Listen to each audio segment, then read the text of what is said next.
Hi friends, welcome back to my channel. ஒரு சின்ன cooking vlog பார்க்கலாமா? வாங்க ஃபிஷ் ஃப்ரையும் மீன் குழம்பும் எப்படி பண்ணுறதுன்னு பார்க்கலாம். மீனை வந்து ஃபஸ்ட்டு நல்லா வாஷ் பண்ணி அழுக்கெல்லாம் போகிற அளவுக்கு கழுவி ஒரு பக்கம் எடுத்து வச்சுக்கிட்டேன். தென் சைட் பை ரைஸ் ப்ரிப்பேர் பண்ணிடலாமேன்னு சொல்லிட்டு அரிசி கழுவி ஒரு பக்கம் உலை கொதிக்க வச்சுட்டேன். அது பாட்டுக்கு ஒரு பக்கம் ஆகுமே அப்படின்னு. தென் மேரினேஷனுக்கு வந்து இந்த பக்கம் ப்ரிப்பரேஷன் எல்லாம் ஸ்டார்ட் பண்ணிக்கிட்டேன். ஃபஸ்ட்டு வந்து ஃபிஷ் ஃப்ரை மசாலா, தென் மஞ்சத்தூள், மிளகாத்தூள், உப்பு, தனியா, கரம் மசாலா எல்லாம் போட்டுக்கிட்டு, தென் அது கூட வந்து ஒரு பெரிய ஃபுல் சைஸ் லெமன் எடுத்து, தென் 2 ஸ்பூன்ஸ் ஆஃப் ஆயில் ஆட் பண்ணி நல்லா மசாலாலாம் மிக்ஸ் பண்ணிவிட்டு ஃபிஷ் கூட போட்டு நல்லா மேரினேட் பண்ணி சைடில் எடுத்து வச்சுக்கிட்டேன்.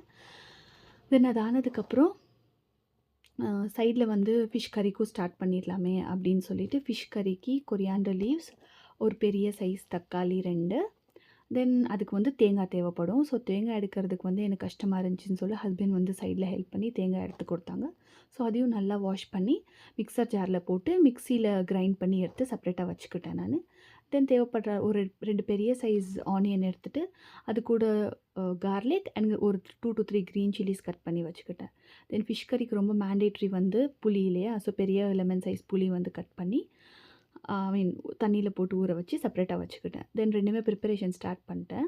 ஸோ ஒரு பக்கம் ஃபிஷ் ஃப்ரை பண்ணிகிட்டே இந்த பக்கம் வந்து கறி ஸ்டார்ட் பண்ணேன்னா, கறி எப்படி பண்ணிடுறேன்னு சொல்கிறேன். ஃபஸ்ட்டு ஆயில் ஊற்றிட்டு பூண்டு, அதுக்கப்புறம் க்ரீன் சில்லிஸ் எல்லாம் போட்டு, தென் ஆனியன் எல்லாம் போட்டு ஆனியன் நல்லா ஃப்ரை ஆனதுக்கப்புறம் ஒரு பக்கம் இந்த நம்ம அரைச்சி வச்ச மசாலாவை ஆட் பண்ணணும்.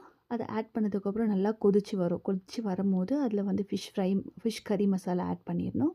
தென் அது நல்லா ஆனதுக்கப்புறம் புளி தண்ணி கரைச்சி வச்சுருந்தோம்ல, அதை ஊற்றிட்டு அது நல்லா கொதி வந்த உடனே அதில் வந்து நம்ம வச்சுருக்கிற ஃபிஷ்ஷை ஆட் பண்ணிடணும். அவ்வளோதான். ஃபிஷ் வந்து ரொம்ப நேரம் விடக்கூடாது.